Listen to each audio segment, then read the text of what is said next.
لا لن يجبنا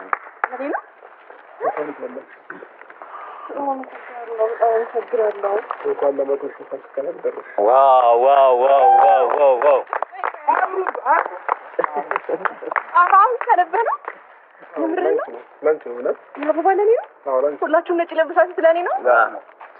አበባ የሚሰጠው ለአበባ ለሆነ ሰው ስለሆነ አበባ ማዘጋጀት ሃፒ በርዝዴይ ቱ ዩ ሃፒ በርዝዴይ ቱ ዩ ሃፒ በርዝዴይ ሃፒ በርዝዴይ ሃፒ በርዝዴይ ቱ ዩ መልካም ልደት ለኤርሚ መልካም ልደት ለኤርሚ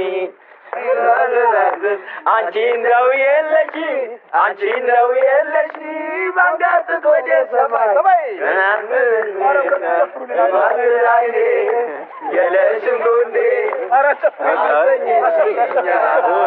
ወይኔ አንቺማ ለምናብቼ ያለ አንቺማ እንዳልተነፍሰው ልቄንማ የሚገላግል ያለ አንቺማ የለኝም ሌላ ሰው ምነው ቢባል ሰላም ይሄን ምንድነው የሚባለው ሰርፕራይዝ ስላደረከኝ በጣም ደስ ብሎኛል። በጣም ላይ ደግሞ ሁሌም ከጎንህ ነኝ።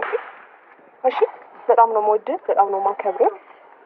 እንደገና ደግሞ ብቻ ከአቅሜ በላይ ነው የሆንክብኝ። ምክንያቱም አሁን ካለህበት ሁኔታ አንጻር አላሰብኩም፣ አልገመትኩም። ምክንያቱም በቃ ሰብስክራይቤም ልደቴንም ዝም ብሎ የሚያልፍ ነበር የመሰለኝ። ግን ደግሞ አንተ ልደቴንም ሰብስክራይቤንም አስበህ ስለመጣህ እረስቼዋለሁ ያደረካቸውን ነገሮች ሁሉ። ጭራሽ ቀይ አበባ ድረስ ይዘህ ቆይ እኮ ቀይ አበባ ከሰጠኸኝ አብርሽ አይደል? ምን መሰለሽ ሄርሚ፣ ከዚህ ባሻገር አብርሽ ሙሉ ደስታዋ እንደዚህ እንዲቀጥል ከፈለክ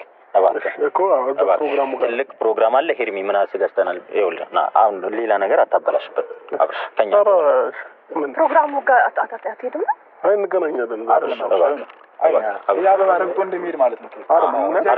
የአበባ ረግጦ አይሆንም ማለት ይሄ ፈገግታዋ ለፕሮግራሙ የሚሆን አለባበስ አይደለም። ለፕሮግራሙ የሚሆን አለባበስ ችግር የለም እናስመጣላለን። መላክ አለበት እዚህ ድረስ ፈገግታዋ አይሻልም? አቤል በቃ ነገሩን ተረዱኝና ልብስ እንኳን ቢያንስ ቀይር አብረን ከእኛ ጋር ብትሆን ደስ ይለናል። ፍቅር በግድ አይሆንም እኮ ምንድን ነው ይናለ ምን ማለት ነው? ኧረ ምን ሆናችሁ ነው? ይመጣል እኮ ለብሶ ስለሚመጣ እንጠብቀው ብዬ ነው። ፍቅር በግድ አይሆንም? አዎ ስለሽ ለብሶ ይምጣ። ከዛ በኋላ ያለውን ነገር አንድ ላይ ስለምናከብር በቃ ይመጣል። መጀመሪያ አልተዘጋጀም ነው አይደለም? እኛም በአጋጣሚ ነው ምናምን የጠራ ነው። ለዛ ነው። እሺ እሱም አላወቀም። እንደመጣ ደስ አላለሽም? ደስ ብሎሻል? አይ ደስ ብሎኛል፣ ግን ቶሎ ሄደ።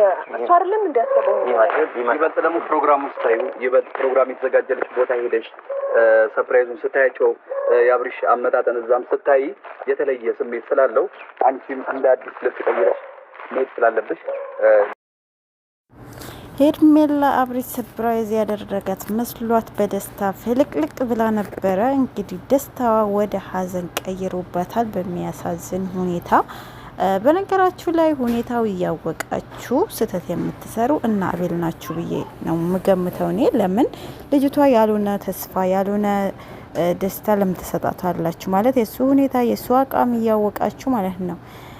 አሰላሙ አለይኩም ወራህመቱላሂ ወበረካቱ። ውድና የተከበራችሁ ቤተሰቦች ሰላም ብያለሁ። መተናል ላይክ፣ ሼር፣ ሰብስ እያደረጋችሁ እስከ መጨረሻው አብራችሁ ለመከታተል ሞክሩ። እንግዲህ አብርሽ ሰርፕራይዝ ያደረጋት መስሏት በጣም ደስ ብሏት ነበረ። ነገር ግን የውሸቱ ነው እና በሚገርም ሁኔታ ነው በጣም ለሷ ፈንታ ውስጥ ያዘነ። ምክንያቱም በጣም ደስተኛ ሁና ደስ ብሏት እሱ ሰርፕራይዝ ያደረጋት መስሏት ፍልቅልቅ ብላ እንግዲህ በዚህ ልክ ትቷት ሂዷል ማለት አንድ ሰው እኮ ብዙ ነገር አሳልፋችሁ ለሱ ብላችሁ የሆነ የምታረጉት ነገር አለና ከሷ ጋር ያ ሁሉ ጊዜ አሳልፎ ዛሬ እንደዚህ ደስተኛ ሆና ቢያንስ በደስታዋ ቀን ከጎኗ ቢሆን ምንም ማለት አልነበረም።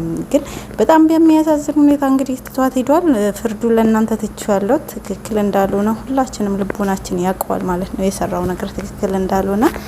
በመቀጠልም እንግዲህ ኤርሚላ ያውሉ እያረገው የነበረ ነገር ረስታ ፍልቅልቅ ብላ ነበረ። ግን እሷም ትክክል አይደለችም ማለት በቃ እኔ ፍርዱ ለእናንተ